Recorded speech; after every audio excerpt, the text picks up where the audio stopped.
Éric Ciotti, bonjour. Bonjour. Député Les Républicains des Alpes-Maritimes. Je vais vous parler du déconfinement. Vous êtes aussi rapporteur de la commission d'enquête parlementaire sur la gestion de la crise sanitaire par le gouvernement. Je vais vous parler déconfinement. Faut-il maintenant assouplir ce déconfinement ? J'ai écouté hier le président du conseil scientifique, Jean-François Delfraissy. Oui. C'est ce qu'il souhaite. Oui. Donc on a cet avis scientifique qui aujourd'hui, ces avis scientifiques, Oui, qui sont à peu près convergents. Oui. Donc je crois en effet que le temps est venu d'accélérer le rythme. On voit bien que tous les paramètres s'améliorent. Il faut néanmoins bien sûr rester prudent et vigilant, mais je suis favorable, notamment pour les restaurants, à ce que certaines restrictions soient levées, et je suis aussi très partisan à ce que l'école retrouve une activité normale, parce que derrière il y a aussi cette paralysie de l'économie, parce que 22% à peine des élèves sont scolarisés, ça veut dire que 78% ne le sont pas, ça veut dire que des parents ont des difficultés aujourd'hui pour occuper leurs enfants, pour transmettre les enseignements, et puis c'est un risque de blocage aussi de notre économie. Et Éric Ciotti, oui, aujourd'hui vous êtes favorable à ça, mais je me souviens quand même que beaucoup de républicains étaient contre l'ouverture des écoles aux enfants avant la rentrée de septembre. Ce que j'avais proposé, c'est qu'il y ait une rentrée obligatoire pour tous et partout le 2 juin. On est allé au 11 mai, mais c'était, je dirais, symbolique. Là, ni obligation pour les élèves, ni obligation pour les enseignants, ni obligation pour les maires. L'école, elle est républicaine, elle doit avoir lieu pour tout et par tous. Bien, ouverture des frontières à l'intérieur de l'espace Schengen pour permettre notamment la circulation des touristes, vous y êtes favorable le 15 juin, probablement le 15 juin, c'est pas encore totalement acté. Est-ce qu'il faut le 15 juin que tout le monde puisse circuler librement en Europe? Il faut voir par rapport à la situation des pays. Là encore, il faut être pragmatique. Mais par exemple, l'Italie nous permet d'aller en Italie. Nous ne permettons pas aux Italiens de venir en France. On a eu un blocage dans mon département. Non, c'est pas logique. Comme ce n'était pas logique au début de la crise que la France laisse ses frontières ouvertes depuis l'Italie. Les Italiens pouvaient venir dans le département des Alpes-Maritimes. Par exemple, l'inverse n'était pas possible. Donc, il faudrait une harmonisation européenne. Et puis, ayons un peu de pragmatisme au cas par cas. S'il y a des pays où le virus continue à se diffuser, il ne faut pas ouvrir. Faut-il ouvrir les frontières françaises aux Italiens aujourd'hui? Je vous pose franchement la question. Aujourd'hui, je pense que en tout cas dans quelques jours, cela devrait pouvoir se faire. Bien. Faut-il prolonger l'état d'urgence sanitaire? Non, je ne crois pas. La date est fixée au 10 juillet. Moi, personnellement, je considérais que le 23 juin, c'était 2 mois, une prorogation on a voté à l'Assemblée nationale, cette prorogation. L'état d'urgence sanitaire a commencé le 23 mars. 3 mois, ça me paraissait suffisant. Non, je pense qu'aujourd'hui, nous devons retrouver un fonctionnement de notre pays, y compris institutionnel, parce que l'état d'urgence sanitaire, ce sont des dispositions qui peuvent conduire à des privations de liberté et qui donnent des pouvoirs exorbitants du droit commun à l'exécutif, notamment au détriment des pouvoirs de contrôle du Parlement. Pouvoir mieux réprimer les manifestations, disent ceux qui sont opposés, beaucoup de ceux qui sont opposés à la prolongation de l'état d'urgence. Non, je crois qu'il y a des outils dans le droit commun pour faire respecter à la fois les libertés individuelles et pour lutter contre les violences. Donc cet état d'urgence sanitaire, aujourd'hui, ne me paraît plus opportun au-delà le 10 juillet. Maintenant, la loi est votée, donc on ira jusqu'au 10 juillet. Le renouveler au-delà, ça ne me paraîtrait pas nécessaire. Bien, le New York Times écrit « Le gouvernement du président Emmanuel Macron a repoussé le coronavirus, empêché les licenciements massifs, soutenu les salaires des chômeurs, évité les pénuries de nourriture et atteint un taux de mortalité inférieur à celui de ses voisins, à l'exception de l'Allemagne. » Est-ce faux, ce qu'écrit le New York Times? Il y a des analyses qui sont différentes. Sur la mortalité, on est, je crois, au 5e ou 6e rang au plan international. Au terme du chômage, l'Allemagne a des résultats très nettement supérieurs. Donc nous verrons bien au début. Moi, ce que je dis aujourd'hui... Parce que vous êtes rapporteur général de la commission d'enquête parlementaire. Nous poserons les questions. Alors, moi, j'écoutais encore une fois le président du conseil scientifique qui disait... Et il y a une question essentielle, c'est celle du confinement. Est-ce qu'il fallait aller sur le confinement? Et le président du conseil scientifique dit un propos qui me paraît assez pertinent en disant c'était une mauvaise décision, mais c'était la seule possible parce que nous n'avions pas les éléments matériels pour nous protéger. Les masques, les tests, il cite ce chiffre. Vous faites la comparaison avec l'Allemagne. 3000 tests en France au début de la crise par semaine, 3000, 50 000 en Allemagne. Voilà, la réalité, elle est là. Et c'est pour cela qu'il y a eu cette nécessité d'un confinement aussi strict qui a mis notre économie à l'arrêt. Aujourd'hui, les chiffres économiques sont particulièrement préoccupants. On prévoit une baisse de la richesse nationale, une décroissance de l'ordre de 12%. 1 million de chômeurs au mois d'avril. Je ne vois pas là des signes, malheureusement, très, très positifs. Et j'ai l'impression qu'au contraire, ils sont plus lourds que dans d'autres pays comparables. Mais cette évaluation, naturellement, doit se faire avec un peu de recul. Alors, qui sera auditionné? Nous auditionnerons tous ceux qui peuvent apporter un éclaircissement pour, non pas faire un procès de quiconque, mais pour que ça ne se reproduise pas. Moi, mon souci, c'est, par exemple, si à l'automne ou l'hiver prochain, on devait avoir une nouvelle vague, c'est qu'on soit mieux armé sur des produits essentiels pour lutter contre la maladie. Je redis, les tests, les masques, les respirateurs, les lits de réanimation. Tous les ministres qui depuis... Tous les ministres, le Premier ministre. Le Premier ministre, ça me paraît légitime. C'est la présidente de la commission, Madame Bourguignon, qui convoquera. Mais moi, en tant que rapporteur, je demanderai l'audition du Premier ministre, de tous les ministres. Depuis 2005, pourquoi 2005 2005, c'est la grippe aviaire. Xavier Bertrand était ministre de la Santé. Il a pris des décisions très efficaces. Elles ont été poursuivies par le gouvernement de Nicolas Sarkozy au moment de l'épisode de la grippe H1N1. Rappelez-vous, nous avions à l'époque 1,7 milliard de masques. On avait même reproché au gouvernement d'en faire trop. Depuis, pourquoi on est arrivé en janvier 2020 à 100 000 masques premières qui nous a auditions laissés complètement démunis. Bon, alors, on a dit, beaucoup d'hommes politiques, de responsables politiques sont auditionnés. Premières auditions quand? Juste une date? Je l'espère la semaine prochaine. La semaine prochaine. Le bureau de la commission se réunit demain et moi je souhaite que les auditions aient lieu la semaine prochaine. Durée de l'enquête? 6 mois, c'est la durée constitutionnelle. Je passe à autre chose. Est-ce que certains policiers et gendarmes sont racistes en France? Certains, il peut y avoir des racistes.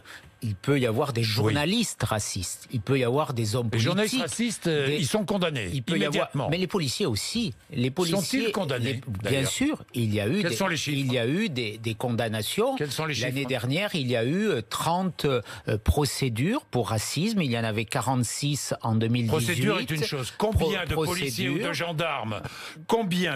ou de gendarmes ont été condamnés pour propos racistes?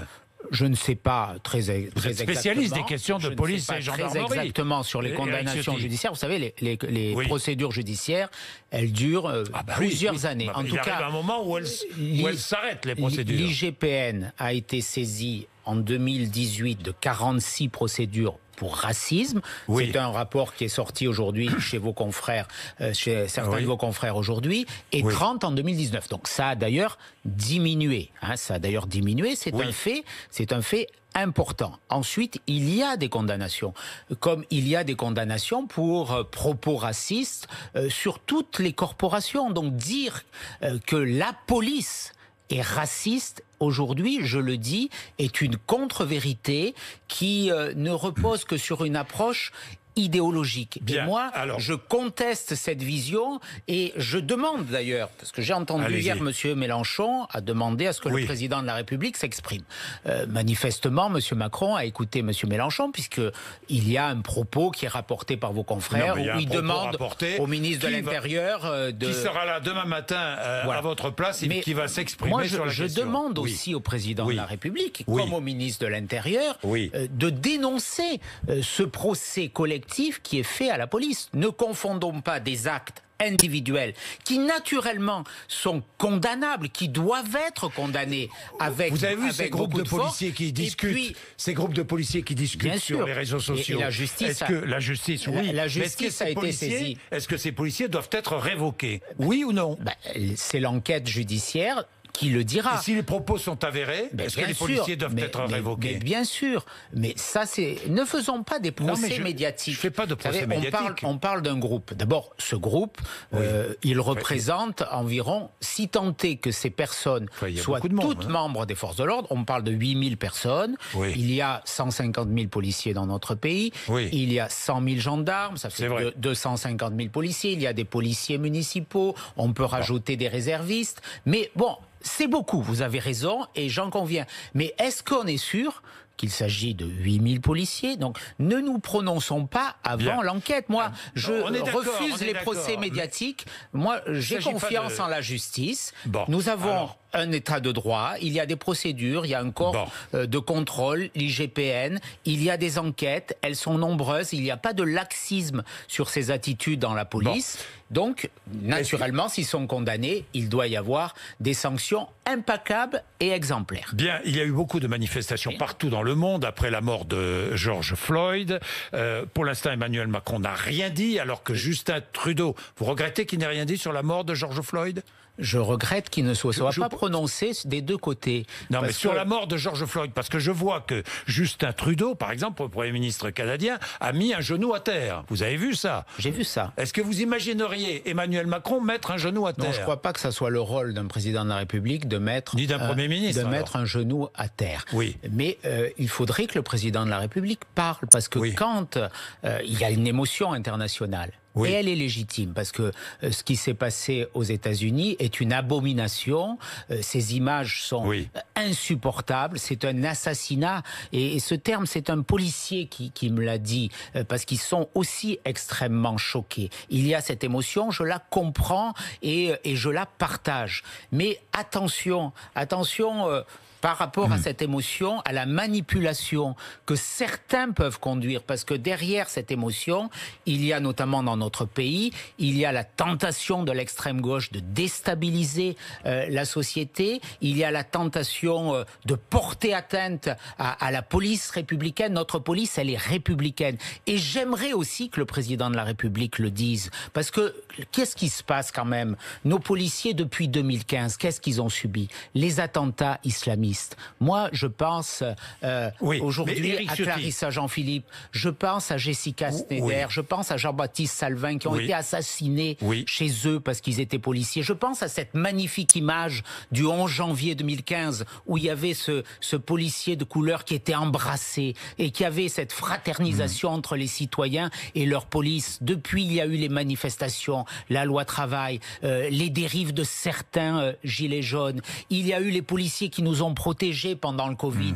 Et là, on ne devrait avoir aucune reconnaissance. Je trouve que c'est totalement injuste par rapport à ce qui se passe. Alors, je vais revenir sur les violences, les accusations de violences policières. Est-ce que vous mettriez un genou à terre, vous, à la mémoire de George Floyd? Non. Est-ce que ça vous choque, ces images? Tiens, on va regarder une image à Atlanta, aux États-Unis. On voit des policiers danser avec les manifestants. Dala tu cuerpo alegría Macarena, que tu cuerpo para dar la alegría y cosas buenas. Dala tu cuerpo alegría Macarena. Voilà, ça vous choque ce genre d'image? Est-ce que quand vous voyez les policiers mettre un pied à terre, est-ce que ça vous choque? Bien sûr que non, ça ne me choque pas.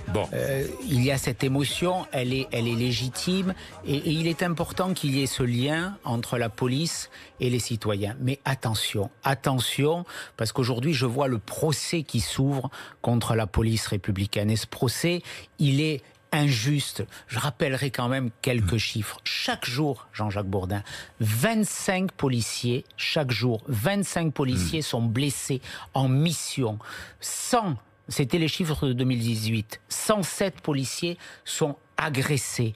C'est 10 400 par an entre les policiers et les gendarmes. Ces chiffres, ils sont énormes. Il y a cette montée de la violence dans la société. Mais 85% des Français ont une bonne image des policiers et des gendarmes. C'est une étude commandée par le ministère de l'Intérieur sur 12 000 personnes qui a été conduite à la fin de l'année 2019. Alors, oui ou non, est-ce que vous niez que des policiers ou des gendarmes puissent être violents? Il y a eu des actes de violence. Parce que hier, Christian Jacob a dit « ça n'existe pas la violence ».